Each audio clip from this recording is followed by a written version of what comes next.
подобни морски защитени зони, стрикно защитени морски зони, помагат за увеличаването на всички морски организми до 4 пъти в рамките на няколко години.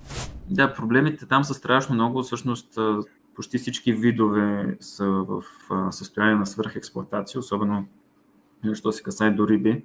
Нали, местните хора не са чак толкова виновни за това, колкото нали, по-големите морски индустрии. Също така траленето е страшно голям проблем. Какво представлява идеята за първия изцяло морски резерват на територията на нашето Черноморие? Защо от Greenpeace предлагат именно зоната около Маслен нос? Нужно ли ни е такова нещо?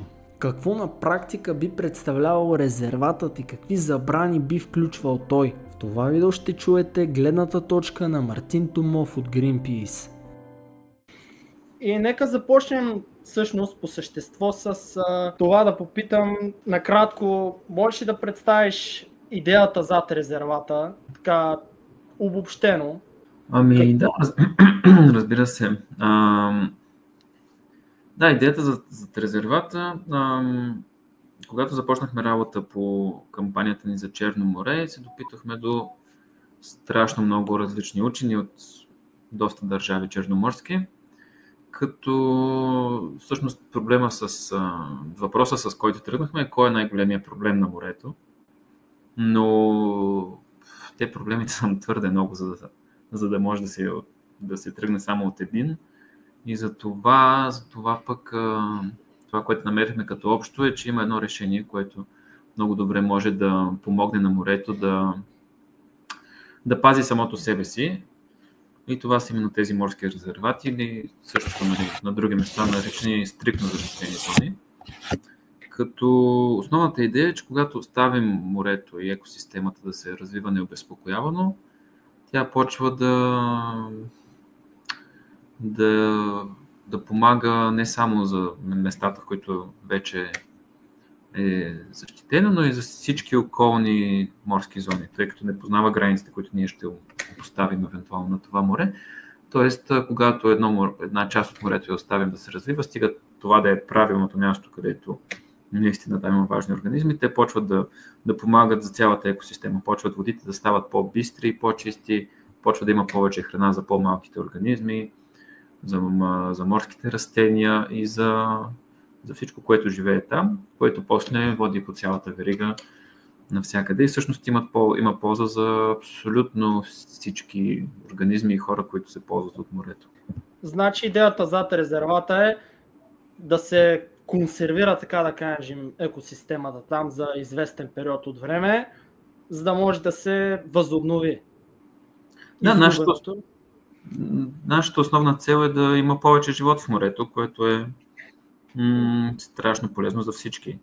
Да, моят следващ въпрос е на база на какви проучвания вие стъпихте, когато се насочвахте, когато мислехте преди да създадете предложението, на база на някакви конкретни проучвания ли стъпихте? Да, то предложението все още не е внесено, тъй като продължаваме да водим дискусии с местните общности, тъй като ти сам каза, това е така емоционална тема, но ние искаме да го направим по най-правилния начин за всички. Следванията, на които стъпихме, всъщност допитахме се до Института по океанология. Работим и с института в Бургас по eBay, той също е кампан. Но Института по океанология, с тях изготвихме доклад за всички морски защитени зони в България, като всъщност доклада пита как е най-добрият начин да се предпази морето и къде в България може да се обяви такава стриктно защитена морска зона. И всъщност този доклад от лятото насам е наличен на сайта на Greenpeace. Публикувахме го заедно с интерактивен сайт с много интересни илюстрации, като той е около 130 страници, малко повече, и разглежда в много големи детайли всички налични данни, които имаме в момента за морската зона около Маслен нос и за това по какъв начин тя би била, какви ползи би имало от това тя да се защити така стриктно с морски резерват Този доклад изготвен от няколко цял екип специалисти, не е само един човек, и насочва вниманието от най-малките организми, през растенията, през малките риби, през по-големите. В много големи детайли разглежда всяка една част на екосистемата, като се стига, разбира се, до делфините, като виж, основата на хранителната верига, най-горната им част. И много ясно показва, че всъщност подобни морски защитени зони, стриктно защитени морски зони, помагат за увеличаването на всички морски организми до 4 пъти в рамките на няколко години. А то по принцип планът за резервата, това да продължи няколко години или завинаги да бъде защитена зона този район? Това, което сега искаме да предложим, е поддържан резерват, което малко се различава от обикновения, тъй като в поддържания се допускат такива дейности, които помагат на морето, поддържащи дейности. Тоест, това би било почистване именно на тези, примерно, мидените полета, които са мидените ферми, които са изоставени точно до маслен нос, би било премахване на рапани и всякакви други неща, които биха били полезни за тази зона. Като нямаме конкретен план за това колко време да продължи съответния резерват. В крайна сметка, това, което ние искаме да се случи, е да имам една цялостна политика за защита на морето, да не се, само един резерват няма да реши всичките проблеми, но за нас това е една много добра първа стъпка и всъщност в бъдеще ще бъде супер да има много повече резервати във всички морски държави, като нас не се иска да се следва и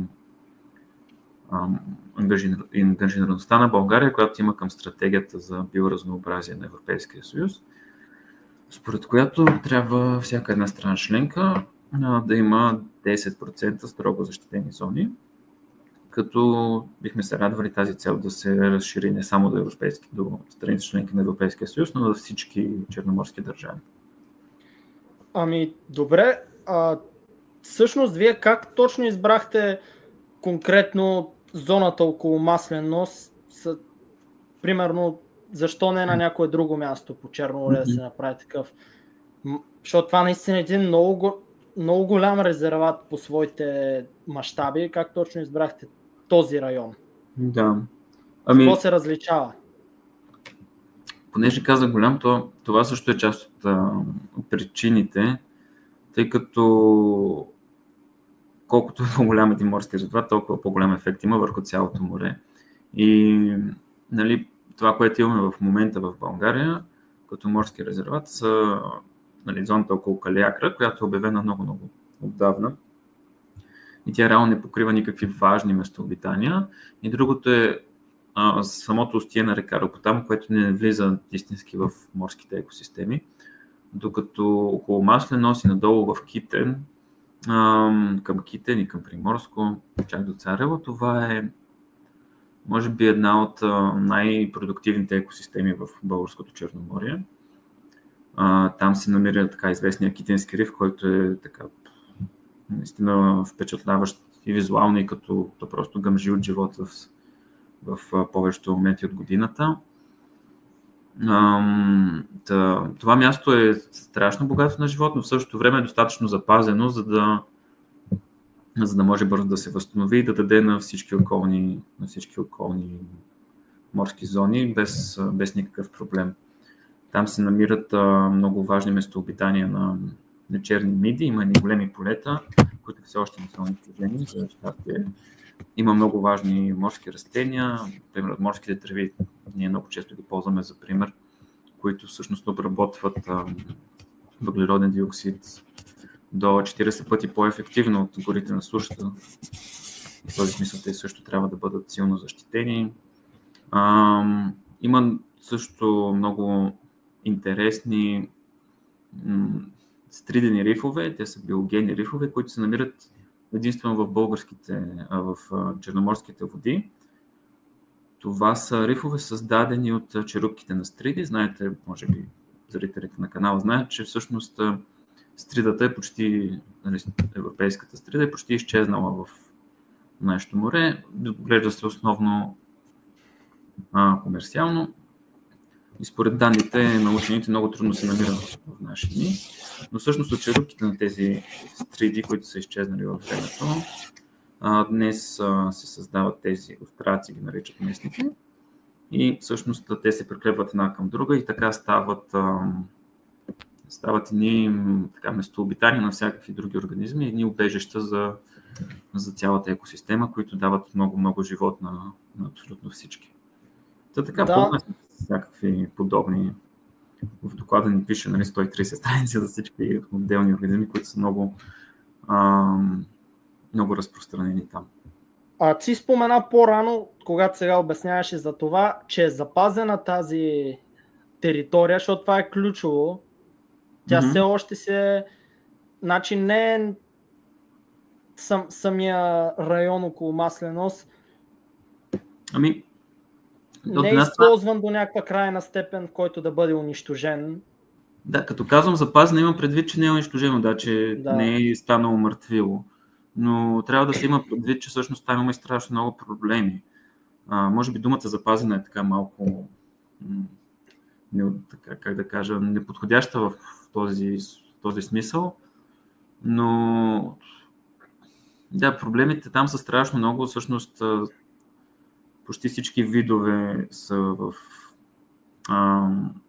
в състояние на свръхексплоатация, особено що се касае до риби. Не само, т.е. дребномащабният риболов местните хора не са чак толкова виновни за това, колкото по-големите морски индустрии. Също така траленето е страшно голям проблем. Учените, които изготвиха доклада, ползват една доста интересна методология да определят къде точно има нарушения на експлоатация на водите от кораби, които тралят. И това, което доклада показва, е, че почти цялата зона е била тралена в някакъв период на времето, пък много голяма част от нея е всъщност в силна експлоатация, особено що се касае до по-северните части, т.е. малко над Маслен-ос. Има една много интересна карта, мога да я пратя после. Да, ще добавя в видеото, ако изпратите. Да, ще е супер, да. Така, много голяма част от тази зона всъщност се трали. Не става въпрос само за... Става въпрос за всякакъв вид тралене, включително и дънно тралиране, което пък всички знаят. Запознат съм. Аз там в района, само да кажа, всяко лято се намирам в Приморско и специално траленето, аз също гледах и там вие в Приморско, когато бяхте на срещата с общността и те хората споделиха за траленето, че това е един изключително голям проблем, който дори засяга и обикновените рибари това нещо. Абсолютно, да. И именно там имаме обща точка с тях, с дребномащабния риболов. И на нас не се иска да работим заедно с тях, за да спрем този проблем. Резервата е един от начините, по които много лесно на това място може да се спре траленето, тъй като контролът би бил много по-ясен и много по-конкретен. Тъй като в момента, ти знаеш всъщност 100%, институционално не се прилагат толкова сериозни мерки, колкото би следвало за такива проблеми. И всички обвиняват институциите, общо взето никой не си върши работата, което е, примера има много такива места по морето, които просто виждаме, че има едно неглижиране, едно пренебрегване на всички проблеми. Мидените ферми в Маслен-ос също са такъв проблем, който просто институциите си казват, какво може да направим, дай някой друг да го направи. За да решим този проблем, ни трябва, може би, по-сериозни мерки. И именно за това ние си мислим, че такъв морски резерват би помогнал много и на местните. В случай, че резервата не бъде така в този му вид, първоначалното предложение създаден, има ли как да се работи в посока чрез някакви инструменти, вие като организация да дигнете шум по някаква форма, да създаде метод, по който траленето да бъде ограничено или законово някакси да бъде изработено някакви ограничения, това нещо да бъде спряно, в случай, че резервата не се случи. Ами, от една страна има, от друга страна тези методи не работят толкова много години. Нали, то много често се казва, ние не сме първата държава, която се сблъсква с този проблем, няма и да сме последната, и на много места има страшно хубави примери за това как се справят хората с подобни нелегални практики, или пък легални, но все пак вредни. Има и технологично, нали, има какво ли не може да се направи, стига да има воля за това да се случи. Но в интерес на истината, сега малко негативно, но ние не виждаме такава позитивна нагласа от страна на институциите. Тоест, за да се случи това, трябва много работа и много работа в институциите. Ние може да вдигаме шум и да предлагаме идеи, но ако няма кой да ги приложи тези идеи, става много, много трудно, нали, те да имат да дават реална защита на морето. И именно за това, нали, ние все пак говорим за резерват, но да, има много начини, включително и ние продължаваме да работим и да следим за това какво се случва и в Приморско и, нали, като цялото Черноморие. Много често се споменава от местните за това, че траловете всъщност имат т.е. бизнеса с тралове има и връзки с политически партии, което е притеснително, защото, нали, именно от политиците следва да бъдат носители на тази енергия за това институциите да работят, пък ако наистина има тази връзка между политика и нелегален и вреден риболов, това е малко страшно. Но да, ние ще правим всичко, което може да направим. Не е лесно, но пък ако беше лесно, ние нямаше да сме тук. Нямаше да се занимаваме с този проблем. Значи да разбирам, че дори без и резервата да не се случи, вие ще се опитате и за траленето да предложите някакви предложения индивидуално за този проблем. Ами за сега сме се фокусирали основно върху резервата.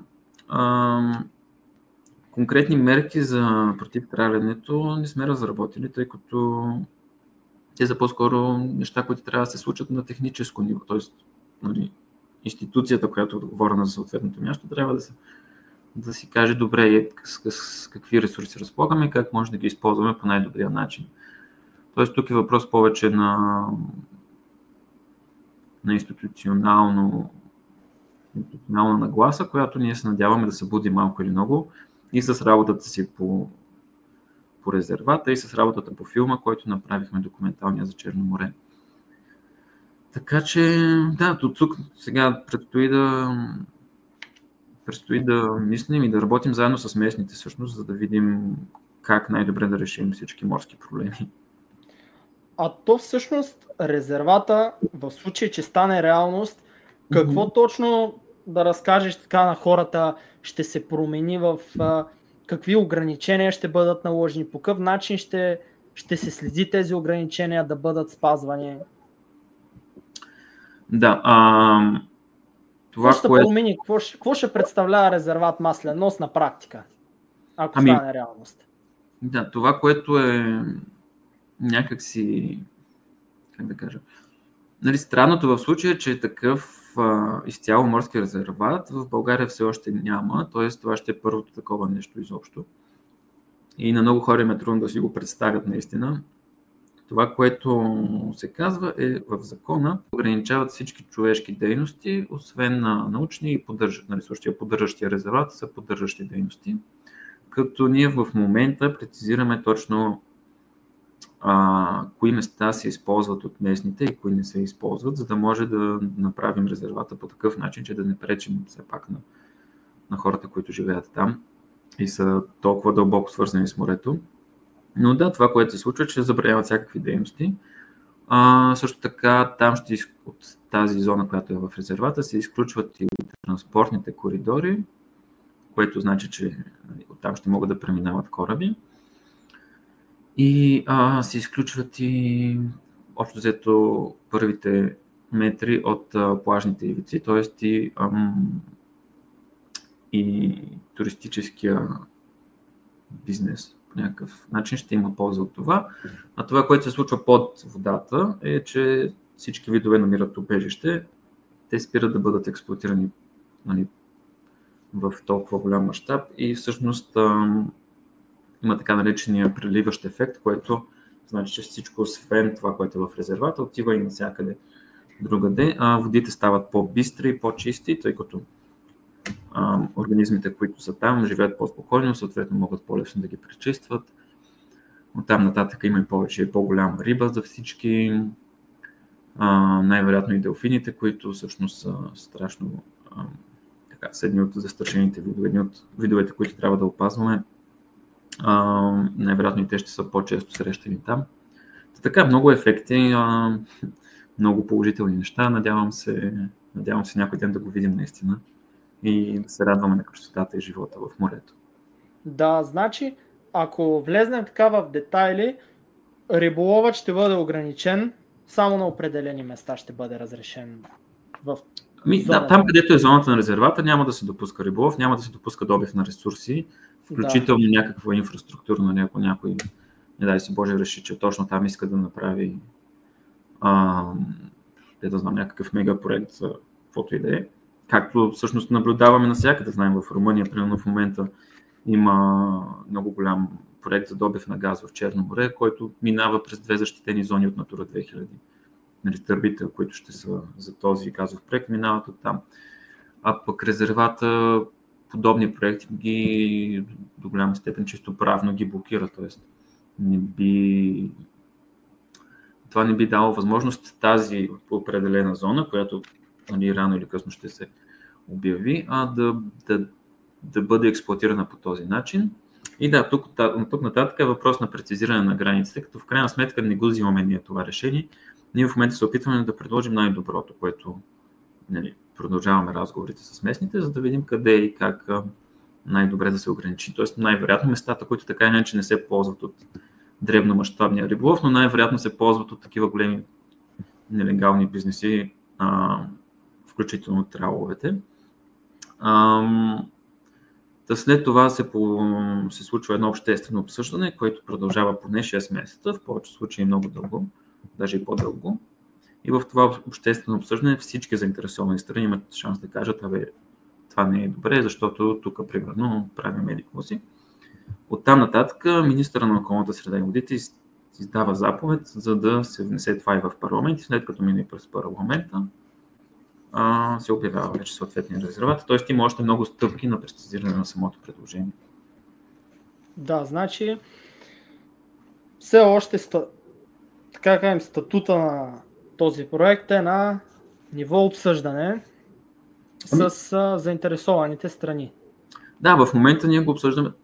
По принцип това се прави след като бъде внесено предложението. Да, практиката до сега, това, което се е правило винаги е, че се внася предложение и тогава се обсъжда. Ние всъщност смятаме, че е добре да се вземе предвид това, което местните казват, начина по който те използват морето и да работим заедно с тях, защото този резерват и да го обявим, ако хората по морето не са съгласни с него, няма как да стане истинска защита.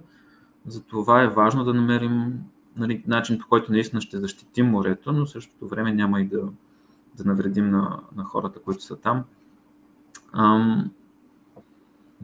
Тук има един проблематичният момент е, че всъщност най-важните местообитания в Черно море, предполагам, да, ти знаеш, всъщност те са тези, които са най-близко до брега обикновено, за разлика от много други морски басейни. Това е спецификата на нашето море, което го прави много специално и за самия живот, и за опазването му в него, но в същото време по-трудно се взимат такива решения за обявяването на такива защитени зони, което пък значи, че много добре трябва да поддържаме контакта именно с хората по морето и с институциите.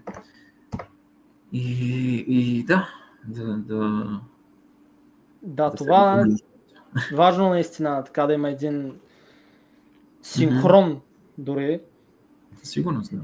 Да се чува мнението на различните страни. За туризма да кажем също накратко, по какъв начин ще повлияе на туристическия бизнес в района подобно решение, защото в територията на Маслено разходки, различни такива дейности свързани с туризма естествено се правят, като започнем от най-простите разходки с корабчета, гмуркане и прочее. Много са обхватни дейностите в тази територия. По какъв начин ще бъдат ограничени тези дейности? Ние всъщност вярваме, че те ще има много голяма полза за тях, тъй като навсякъде по света, където се обявят подобни морски резервати, тези места стават освен убежище на живота в морето и толкова популярни за туристи от всякакви страни и места, че просто изведнъж, избухват от живот под морето и живот над морето. Има много примери в Южна Азия, но също примерно и Малдивите, пък там е толкова специално, именно защото има толкова стриктни места с много конкретни защити за морето, за морските екосистеми. Много по-вероятно е това да стане един такъв туристически обект, който да привлича различни туристи. Пак казвам, местата около плажовете не попадат в резервата. Местата, на които хората се гмуркат, ще говорим и с съответните бизнеси, за да видим кое за тях е най-важно и как то може да се нагоди спрямо защитата, но все пак, когато защитим едно място, примерно 10 км по-на юг и след това се гмурнем в близост до него, може много лесно да видим, че навсякъде в тези води почват да гъмжи от толкова много живот, че гмуркането става много по-интересно, много по-популярно. Ние също работим с страшно много водолази и хора, които подкрепят тези идеи. И всички, които са пътували на други места по света да се гмуркат, много добре знаят как работят тези строго защитени зони и как всъщност те дават много повече и на хората, и на живота в морето. Добре, значи обсъждате, разбирам, с местния туристически бизнес, което е важно естествено. Да, правим всичко възможно това да се случи. Да. Тук е проблема, че това е все пак емоционална тема и това създава както възможности, така и пречки, тъй като всички обичаме морето и всички искаме то да е близо до нас, включително местните, включително и аз също съм, така да кажа, морски човек до някъде, тъй като и моите родители са оттам и другите колеги, които работят по морето, са много свързани с него. И да, тази емоция понякога пречи на срещата, която спомена, в този момент пречи, но пък ние знаем, че пък от друга страна тази емоция не обединява и тази грижа за морето е именно това, което ще ни накара рано или късно да се обединим и да го защитим. Добре, общо взето най-важното е наистина един синхрон и да се мисли трезво, реално как стоят нещата. Да. Защото емоциите обикновено няма как да ни докарат много далече. И те са важни, но просто трябва да... Да, естествено, те са важни, но е важно, да. Трябва обективно да се гледа на нещата. Добре, надявам се всичко да бъде изпълнено по план, както го обсъждах, както разказа с разговорите с местната общност, след това изслушванията и прочее. Общо взето аз поизчерпах така въпросите. Мен идеята ми е не да разводняваме много разговора, да го правим прекалено дълъг, така сбито да разкажем за идеята зад резервата. Възможно е отново в бъдеще, като има напредък, да направим пак разговор пред общността, която гледа този канал. И това е така, някои заключителни думи можеш да кажеш сега накрая, някакво послание. Ами, да, накрая бих искал пак да се върна към това, че морето е нещо, което ни обединява. И дори в прожекциите на филма документалния с морето, който направихме, последните няколко прожекции стигам все до този извод, че всички българи имаме толкова силна връзка емоционална с морето, че някакси това е заложено при нас винаги.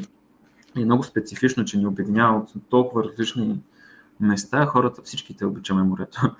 И се надявам да продължаваме да го обичаме и да го пазим живо. Ами да, аз се надявам да се случи най-доброто за морето. Най-адекватното решение да бъде взето. Аз предпочитам да остана безпристрастен в... Идеята ми е да представя прозрачно нещата. Целият този казус ще се опитам от сега до края да го презентирам по възможно най-добрия начин и обективно, без да се радикализирам в едната или другата посока, защото истината много рядко е в краищата на спектрите. И така. Супер!